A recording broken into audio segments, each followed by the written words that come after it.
السلام علیکم ورحمۃ اللہ وبرکاتہ۔ بسم اللہ الرحمن الرحیم۔ ہمارے پڑوسی ابرار صاحب اسکول ٹیچر تھے، تنخواہ معمولی مگر دیانتدار اور سیدھے سادے آدمی تھے، تبھی سارا محلہ ان کی عزت کیا کرتا تھا۔ ان کا گھر چھوٹا سا تھا، 3 مرلے کا مکان جس میں صرف 2 کمرے اور آگے صحن اتنا تھا کہ بامشکل 4 چارپائیاں آتی تھیں۔ کنبہ بڑا تھا، آنگن اپنے ہی بچوں سے بھرا رہتا تھا۔ ان کے 8 بچے تھے، 6 بیٹیاں اور 2 بیٹے جو ابھی چھوٹے تھے۔ ماسٹر ابرار کی ریٹائرمنٹ کے دن قریب آ چکے تھے۔ انہیں 2 بچوں کی فکر تھی، 4 لڑکیوں کی شادیاں ہو چکی تھیں، مگر ان کی شادیوں پر اٹھنے والے اخراجات نے ان کی کمر توڑ کر رکھ دی تھی۔ انہوں نے کافی قرض لے رکھا تھا، یہ سوچ کر کے جب ریٹائرمنٹ پر رقم ملے گی تو قرض ادا ہو جائے گا، لیکن ریٹائرمنٹ سے پہلے ہی وہ دل کا دورہ پڑنے سے انتقال کر گئے تھے۔ ان کی اچانک وفات بہت بڑا صدمہ تھا۔ گھر میں 5 افراد، کھانے والے اور کمانے والا کوئی نہ تھا۔ زرعی زمین اتنی تھوڑی تھی کہ بغیر رکھوالے کے پیداوار گھر پہنچنی بہت مشکل تھی، اور رکھوالا چل بسا تھا۔ ان کی 5ویں بیٹی کا نام نور تھا، وہ بہت حساس لڑکی تھی۔ باپ کی وفات کا گہرا صدمہ لیا، وہ رو رو کر ہلکان تھی۔ میں اسے سمجھاتی کہ اس طرح ہمت ہار دو گی تو تمہارے چھوٹے بہن بھائی کا کیا بنے گا، والدہ بیچاری کس طرح دیکھیں گی، حوصلے سے کام لو اور کنبے کی باغ دوڑ سنبھال لو۔ بھائی تمہارے کم سن اور نادان ہیں، گھر تم کو ہی چلانا ہے۔ وہ میری کلاس فیلو سہیلی اور بچپن سے پڑوس میں رہتی تھی، لہٰذا اس کی دلجوئی کے لیے میں روز اس کے گھر جاتی۔ وہ بہت مضطرب اور حواس باختہ تھی، مگر میری ہمت دلانے پر اس نے حالات کی سنگینی کا احساس کر لیا۔ واقعہ ماسٹر ابرار کے کنبے کو اب اس کے کندھوں کی اشد ضرورت تھی۔ بڑی بہنیں شادی شدہ تھیں، مگر وہ امیر گھرانوں میں نہیں بیاہی گئی تھی کہ بیوہ ماں یتیم بہنوں اور بھائیوں کی مالی مدد کر سکتی۔ اس کے برعکس وہ روز بچوں سمیت آ جاتی، ان کے اخراجات بھی ماں کو اٹھانے پڑتے۔ ان دنوں نور بہت حساس ہو گئی تھی، اسے احساس تھا کہ گھر کا کفیل نہیں رہا، اور تھوڑی رقم جو ماں نے اس کی شادی کے لیے رکھی تھی وہ بھی ختم ہونے والی ہے۔ پھر بھی شادی شدہ بہنوں نے یہ روز کا معمول بنا لیا تھا کہ ماں کے پاس آ جاتی۔ کبھی ایک بہن بچوں سمیت میکے میں رہ رہی ہے تو کبھی دوسری 2 دن کے لیے ٹک جاتی۔ یوں چاروں باری باری آ جایا کرتی تھی۔ نور اور منورہ کا کوئی دن بھی ان کی مہمانداری کے بغیر نہیں گزرتا تھا۔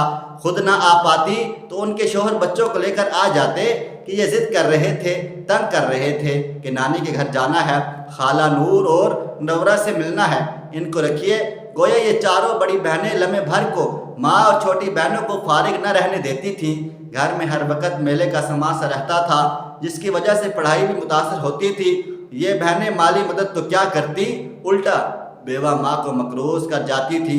بچے نقصان کرتے، پانی کی ٹنکی خالی کر دیتے، پانی بہاتے، صابن ضائع کرتے، ٹافیوں اور دہی چاول کھانے کی فرمائش کرتے۔ کوئی بچہ چاول پکواتا تو کوئی سیویوں کا طالب ہوتا، اور یہ ساری چیزیں مفت نہیں آ جاتی تھی۔ نور کی چاروں بڑی بہنوں کے گھر نزدیک تھے، لیکن جب ماں سے ملنے آتی تو واپس جانے کا نام نہ لیتی تھی۔ بچے ہیں بیکا دور ہو یا نزدیک، جب تک ماں باپ زندہ ہوں بیٹیوں کے لیے میکے کی کشش باقی رہتی ہے۔ جب تک ماسٹر ابرار صاحب حیات تھے کوئی بیاہتا بیٹیوں اور ان کے بچوں کی وجہ سے دل چھوٹا نہیں کرتا تھا، کیونکہ ان کے اخراجات ماسٹر ابرار خود پورے کیا کرتے تھے۔ مگر اب نور اور منورہ کو بہنوں اور ان کے بچوں پر ہونے والے اخراجات پریشان کرنے لگے تھے۔ 3 مرلے کے مکان میں 5 افراد کا سمانا مشکل تھا، اور اوپر سے یہ کہ بھانجے اور بھانجیوں کا آنا جانا ان کے سکون کو درہم برہم کر دیتا تھا۔ اوپر سے بڑی بہنیں 4 پائیوں پر بیٹھ جاتی اور حکم چلاتی، یہ کر دو وہ کر دو۔ وہ کام کو ہاتھ نہ لگاتی، مگر اپنے کام کا بوجھ بھی نور اور منورہ پر ڈال دیتی۔ وہ بچے خلاؤں کے حوالے کر دیتی کہ ذرا ان کا دھیان رکھنا، اور خود آرام فرماتی۔ ماں ان کے لیے کھانا تیار کرنے کی فکر میں پڑ جاتی، اور بچیاں بہنوں کے بچوں کو سنبھالتے سنبھالتے نڈھال ہو جاتی تھی۔ وقت ملتا اور نہ کتابوں کو ہاتھ لگاتی۔ قاسم اور حمزہ تو اس شور و غوغا میں بالکل نہ پڑھ پاتے تھے، ان کی مجبوریوں کا چاروں بہنوں کو قطعی احساس نہ تھا۔ یہ ایک دو دن کی بات نہ تھی کہ برداشت ہو جاتی، یہ روز کا معمول تھا۔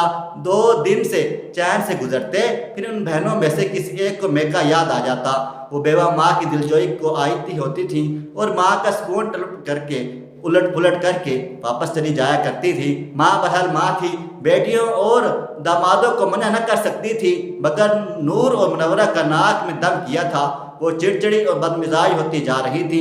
بڑی مشکل سے FA مکمل ہوا اور ایجوکیشن ٹریننگ میں داخلہ ملا، وہ بھی کتنے عذابوں سے مکمل ہوئی کہ نور کا دل جانتا تھا۔ سند ملی تو ماسٹر ابرار کے ایک درینہ دوست کی سفارش پر نور کو نوکری مل گئی، مگر تعیناتی دیہات کے ایک اسکول میں ہوئی۔ اب مسئلہ شہر سے دیہات جانے اور واپسی کا تھا۔ راستہ آدھے گھنٹے کا لیکن دشوار تھا۔ شہر سے پکی سڑک کے بعد اس دیہات میں سواری نہیں جا سکتی تھی، میل بھر پیدل چلنا پڑتا۔ فی الحال 2 استانیاں آتی تھیں جن کو سڑک سے زمیندار کی گاڑی اسکول تک لاتی اور پہنچاتی تھی۔ اس کے لیے انہوں نے ایک ویگن مختص کی ہوئی تھی۔ کبھی ڈرائیور اور کبھی ان کا بیٹا یہ ڈیوٹی سر انجام دیا کرتا تھا۔ 6 ماہ یہ سلسلہ بخوبی چلا۔ پھر دوسری استانی جو شادی شدہ تھی چھٹیوں پر 2 ماہ کے لیے چلی گئی۔ اب نور اکیلی رہ گئی۔ وہ اسکول بھی سنبھالتی اور بچوں کو بھی پڑھاتی تھی۔ مختلف کلاسوں میں کل 26 لڑکیاں تھیں۔ وہ ساری جماعتوں کی بچیوں کو ایک ہی کلاس روم میں بٹھا دیتی اور ہر ایک کو سبق دیتی۔ یہ سلسلہ اس وقت تک چلا جب تک استانی شازیہ چھٹیوں سے واپس نہیں آ گئی۔ شازیہ تیسری، چوتھی اور 5ویں کی بچیوں کو پڑھاتی تھی، جبکہ نور کے ذمے پہلے اور دوسری کی بچیاں تھیں۔ بلا شبہ شہر سے دیہات کا سفر اکیلی استانی کے لیے ایک ہٹن مرلہ تھا، تاہم گھریلو حالات کی وجہ سے نور نے ہمت نہ ہاری۔ اسکول کے مالک ذمہ دار کے گھر کی خواتین بہت عمدہ اخلاق کی حامل تھیں۔ وہ استانیوں کا بہت زیادہ خیال رکھتی، اخلاق کی حامل تھیں۔ چھٹی کے بعد وہ ان دونوں کے گھر چلی جاتی۔ وہ کھانا کھلا کر انہیں ویگن یا جیپ میں سڑک پر بھجوا دیتی۔ وہاں سواری ان کی منتظر ہوتی اور یہ ویگن بھی ماہانہ لگوائی ہوئی تھی تاکہ دیہات کے اسکول کو استانیاں میسر ہو جائیں۔ جلدی نور کی دوستی ذمہ دار کی بہن فاخرہ بی بی سے ہو گئی جو غیر شادی شدہ تھی۔ وہ نور سے عمر میں دگنی تھی، مگر سنجیدہ طبیعت اور فہم و فراست کی مالک تھی۔ خاندان میں اس کے جوڑ کا رشتہ موجود نہ ہونے کے باعث فاخرہ کی شادی ابھی تک نہ ہو سکی تھی۔ وہ تنہائی کا شکار رہتی تھی۔ ایسے میں چند گھڑیاں نور کے ساتھ گزارنے سے اسے خوشی حاصل ہو جاتی۔ فاخرہ کی کوشش ہوتی نور دیر تک بیٹھی رہے تاکہ گپ شپ چلتی رہے۔ 1-2 بار ایسا ہوا کہ اس گپ شپ کی وجہ سے شہر کی ویگن سڑک پر انتظار کر کے واپس چلی گئی۔ تب فاخرہ نے اپنے بھائی فہیم کے ساتھ خود جیب میں ہمراہ جا کر نور کو اس کے گھر پہنچا دیا۔ ذرا دیر ہو جاتی تو نور کی ماں بہت پریشان ہوتی۔ فاخرہ کو نور اتنی پسند آ گئی کہ وہ اصرار کر کے اسے روکنے لگی، جبکہ اسے گھر پہنچنے کی جلدی اپنی والدہ کی وجہ سے ہوتی تھی۔ اب اکثر ایسا ہونے لگا، شہر والی ویگن خالی واپس چلی جاتی اور دونوں استانیوں کو فاخرہ اپنی سواری میں شہر بھجوا دیتی۔ شازیہ استانی بچوں والی تھی۔ وہ فاخرہ کے اصرار کے باوجود معذرت سے کام لینے لگی اور چھٹی کے فوراً بعد اپنے گھر کی راہ پکڑ لیتی، مگر مروت میں نور پھنس جاتی۔ وہ ہر دوپہر کو ٹیبل پر کھانا لگا ہوتا اور عمدہ کھانوں کی لذیذ چائے اس کی منتظر ہوتی۔ کچھ دیر گپ شپ چلتی، یہاں تک کہ شام کے 4 بج جاتے۔ تب فاخرہ اپنے بھائی فہیم کے ساتھ اس کو کار پر گھر بھجوا دیتی۔ ماں کو اس روز کی تاخیر پر اعتراض ہونے لگا تھا۔ اسے محلے والوں کا خوف بھی ستانے لگا۔ ماں نے اصرار کیا کہ تم یہ ملازمت چھوڑ دو ورنہ محلے میں ہماری بدنامی ہو کر رہے گی۔ نور نے فاخرہ کو ماں کی ناراضگی سے آگاہ کر دیا تو فہیم کی والدہ اور بہن فاخرہ کے ہمراہ نور کی ماں کے پاس آ گئے اور کہا ہمیں نور بہت پسند ہے، آپ سے رشتے کی طالب ہیں۔ نور کی ماں نے ان خواتین کی خوب آؤ بھگت کی اور ساتھ معذرت کی کہ وہ نور کی شادی غیر ذات میں نہیں کر سکتی۔ بیٹی کا رشتہ ان کے شوہر کے رشتہ دار ہی طے کرنے کے مجاز ہیں۔ برادری کی مرضی کے بغیر میں بیٹی کی شادی غیروں میں کرنے سے قاصر ہوں۔ ہم آپ کی برادری کے بڑوں کو منا لیں گے، وہ نہیں مانیں گے۔ نور کی ماں کہنے لگی آپ کسی سے یہ نہ کہیں ورنہ وہ نور کی ملازمت ختم کرا دیں گے۔ یہ وجہ انکار کی نہیں بن سکتی، وہ لوگ آپ کی کفالت نہیں کر سکتے اور ہم نے امیری غریبی کا فرق مٹا دیا ہے۔ کیونکہ ہمیں آپ کی بچی پسند آ گئی ہے۔ خواتین نے جواب دیا، اچھا مہلت دے دیجئے، میں اپنے دامادوں اور بیٹیوں کو اعتماد میں لے لوں، ہاں سوچ لیجئے ہم دوبارہ آ جائیں گے۔ وہ یہ کہہ کر چلی گئی، مگر نور کی ماں کو سوچوں کے سمندر میں دھکا دے گئی تھی۔ صاف ظاہر تھا جس لڑکے کے لیے رشتہ مانگ رہی تھی اس نے نور کو پسند کر لیا تھا، ورنہ ان کا اور ماسٹر ابرار کے گھرانے کا کوئی جوڑ نہ تھا۔ لاکھ لڑکی پسند آ جائے، اگر غریب گھر سے ہو تو امیر اس کو بہو بنانے میں 1000 بار سوچتے ہیں۔ فہیم ذمہ دار کا لاڈلا بیٹا تھا، وہ اس کی خوشی کو پس سے پشت نہیں ڈال سکتے تھے۔ یہ بھی سوچ لیا تھا کہ فی الحال بیٹے کے دل کی خواہش پوری کر دیتے ہیں، چند دن بعد نور دل سے اتر جائے گی تو دوسری شادی کر دیں گے۔ نور کی ماں بھی اس تفکر میں مری جاتی تھی کہ رشتہ کر لوں، ان کے معیار کی خاطر مدارت اور شادی کے اخراجات کہاں سے لاؤں گی، داماد کی آؤ بھگت کے لیے اس کی حیثیت کے مطابق لوازمات کیسے مہیا کر پاؤں گی۔ نور البتہ بہت زیادہ خوش تھی، دل سے چاہتی تھی کہ اس کا رشتہ اس ذمہ دار گھرانے میں ہو جائے۔ اپنی بڑوں بہنوں کی بے حسی اور گھر کے ماحول سے عاجز اور غربت سے تنگ آئی ہوئی تھی۔ وہ خوشی سے دیہات میں پڑھانے نہیں جاتی تھی، گھر شہر سے دیہات جا کر ڈیوٹی دینا بالکل بھی آسان کام نہ تھا۔ وہ چاہتی تھی ماں اس رشتے سے انکار نہ کرے۔ کئی بار اسے فہیم نے دیہات سے گھر پہنچایا تھا، راستے میں باتوں سے اسے محصور کر لیا تھا۔ وہ جلد از جلد اپنے گھر کے بے سکون ماحول سے چھٹکارا پانا چاہتی تھی۔ اسے امیر غریب گھر کا رشتہ تو قسمت سے ملتا ہے۔ نور نے مجھ سے کہا، امی کو سمجھاؤ آخر اس رشتے میں کیا خرابی ہے، وہ کس وجہ سے ڈرتی ہیں، جب سے ہوش سنبھالا ہے غربت ہی دیکھی ہے، اوپر سے 4 بڑی بہنیں سانس نہیں لینے دیتی، ہم دن رات پریشان رہتے ہیں کیونکہ گھر کا ماحول ہی پریشان کن ہے۔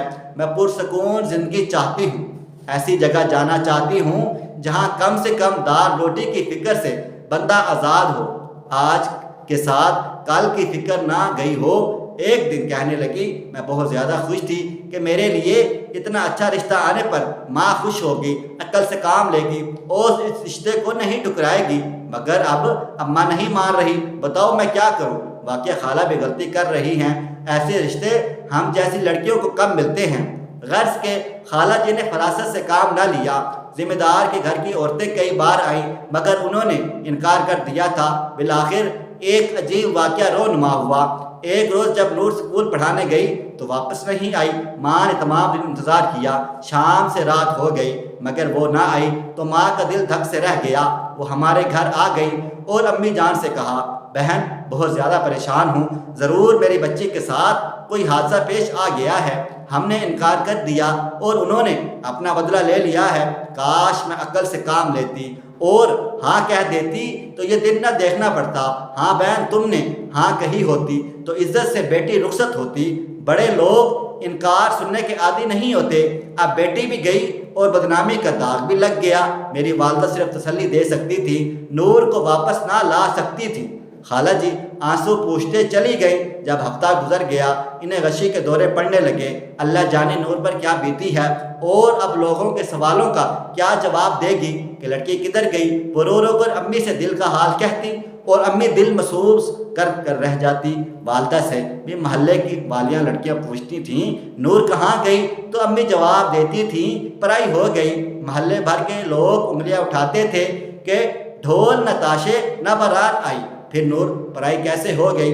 ہر کسی کے منہ پر یہی بات تھی کہ لڑکی بھاگ گئی ہے۔ تبھی ماں نے خاموشی اختیار کر لی۔ یہ گھرانہ اپنی نیک نامی اور رکھ رکھاؤ کے باعث محلے بھر میں غربت ہونے کے باوجود سب سے معزز تھا اور قابل تھا، اور آج صدیوں کی عزت خاک میں مل گئی تھی۔ سب سے زیادہ شاوت منورہ کی آئی، وہ کالے نہیں جا سکتی تھی۔ سبھی اس سے نور کے بارے میں پوچھتے، تمہاری بہن کیا گئی، کہاں گئی اور کدھر گئی، کیا وہ واقعہ بھاگ گئی۔ محلے کی لڑکیاں جو اس کے ساتھ پڑھتی تھیں انہوں نے اس کا جینا حرام کر دیا تھا۔ نور کو گھر سے گئے، 7 برس بیت گئے، گھر والوں نے اس کو مرا ہوا مان لیا۔ ایک دن اتفاق سے وہ مجھے ریلوے اسٹیشن پر مل گئی، ہم ایک ہی ڈبے میں سوار ہوئے تھے، بات کرنے کا موقع ہی مل گیا تو اس نے بتایا میری شادی فہیم سے ہو چکی ہے، میں اپنے گھر میں سکھی ہوں، 4 بچوں کی ماں ہوں، مگر جو دکھ میں نے گھر والوں کی جھولی میں ڈالا وہ میرے ضمیر پر کسی بڑے بوجھ کی طرح ہے۔ بے شک میں نے اپنے مرضی سے شادی کی اور سب یہ سمجھتے ہیں کہ میں بہت سکھی ہوں، مگر میرا دل کوئی نہیں سمجھتا، میرا دکھ کوئی نہیں جانتا، میرا دل کیا کہتا ہے۔ میرا تعلق جب سے میکے سے ٹوٹا ہے مجھے سکون نہیں ہے۔ اب سمجھ میں آیا میکہ کیا ہوتا ہے۔ بابل کا گھر چھوٹا بے شک ٹوٹا پھوٹا کیوں نہ ہو، جنت سے کم نہیں ہوتا۔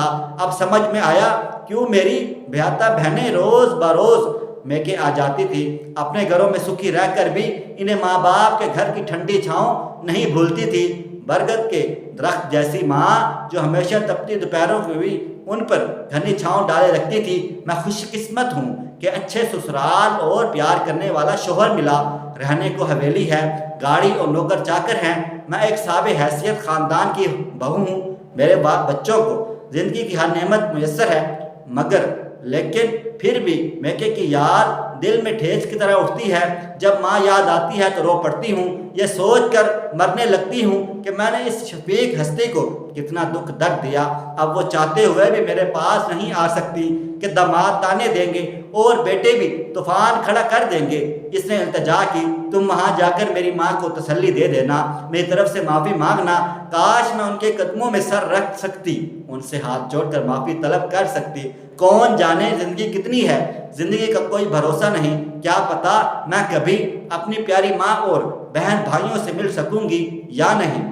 بس یہی ایک خیال دن رات مجھے پریشان رکھتا ہے۔ 6 ماہ بعد سسرال سے جب میرے میکے جانا ہوا، خالہ جی کے گھر گئی، انہیں بتایا کہ آپ کی بیٹی مجھے ٹرین میں ملی تھی، وہ بہت زیادہ سکھی ہے، اچھی زندگی گزار رہی ہے، خوش و خرم ہے، آپ فکر نہ کریں، بس دعا کریں نور کے لیے۔ اس نے معافی مانگی ہے آپ سے۔ یہ سن کر خالہ جی کی آنکھوں میں آنسو آ گئے تھے، ان کے لبوں سے بے اختیار یہ الفاظ نکلے، اللہ تعالیٰ اس سے ہمیشہ سکھی رکھے، وہ جہاں رہے خوش رہے۔ پھر ان کی آنکھوں سے آنسوں کی جھڑی لگ گئی۔ کاش میں رسم و رواج کو توڑ کر اس کا دکھ مٹا سکتی، کاش میرے ذریعے یہ بچھڑی ہوئی ماں بیٹی مل سکتی، مگر یہ نہ کر سکتی تھی۔ میں خود علاقے کے رسم و رواج میں جکڑی ہوئی ایک بے بس عورت تھی، جس کو اپنے گھر کے مردوں کی اطاعت اور فرما برداری کی تربیت دی گئی تھی۔ میں نے اپنے شوہر سے پوچھا تھا، کیا میں نور کے پاس جا سکتی ہوں؟ کیا میں اس کی ملاقات کسی طرح ایک بار خالہ جی سے کرانے کی کوشش کروں؟ ہرگز نہیں، انہوں نے سختی سے جواب دیا تھا۔ وہ گھر سے بھاگی ہوئی لڑکی ہے جس نے اپنے عزت دار محروم باپ اور بیوہ ماں کی حرمت و ناموس کو اپنے پیروں تلے رون دیا ہے اور بھاگ کر مرضی کی شادی کر لی ہے۔ ایسی لڑکی سے تم تعلق رکھنے کی بات کرتی ہو جس کے اپنوں نے اس سے کوئی تعلق اور واسطہ نہیں رکھا ہوا۔ آئندہ ایسی بات سوچنا بھی مت۔ خامد کے کڑے تیور کو دیکھ کر پھر کبھی مجھے دوبارہ ان سے نور کے بارے میں کچھ کہنے اور بولنے کی جرأت نہ ہوئی تھی۔ آخر میں میرا یہ پیغام ہے سب کے لیے، خدارا اس نسل اور حیثیت کے جال سے باہر نکلیں، اور جہاں بیٹا یا بیٹی خوش ہوں اور اگلا گھر اور لوگ بھی اچھے ہوں تو رشتہ کر دے، امیر یا غریب نہ دیکھا کریں، کیونکہ اگر شادی کی عمر نکل جائے پھر چاہے دنیا کی ہر چیز مل جائے اس کا کوئی فائدہ نہیں۔ بچوں کو گناہوں اور غلط راستے سے بچانے کے لیے ان کی جلد سے جلد شادیاں کر دیں۔ دوستو، آخر میں میرا آپ سے ایک سوال ہے، کیا آپ کے ہاں بھی ایسا ہوتا ہے صرف اپنی قوم میں شادیاں ہو سکتی ہیں، یا جیسے پہلے ہوتا تھا کہ اب لوگ غیروں میں رشتہ کرنے لگ گئے ہیں؟ آپ اپنی رائے کومنٹس باکس میں ضرور بتائیے گا۔ دوستو، ویڈیو پسند آئی ہے تو اس ویڈیو کو لائک کریں۔ اگر آپ نے ابھی تک میرا چینل سبسکرائب نہیں کیا ہوا تو ابھی کے ابھی سبسکرائب کر لیں، ساتھ میں بیل آئیکن کو بھی ضرور پریس کر لیجئے گا تاکہ نئی اپلوڈ ہونے والی ہماری ویڈیوز کا نوٹیفیکیشن آپ کو بر وقت ملتا رہے۔ مجھے اگلی ویڈیو تک اجازت دیں۔ اللہ حافظ۔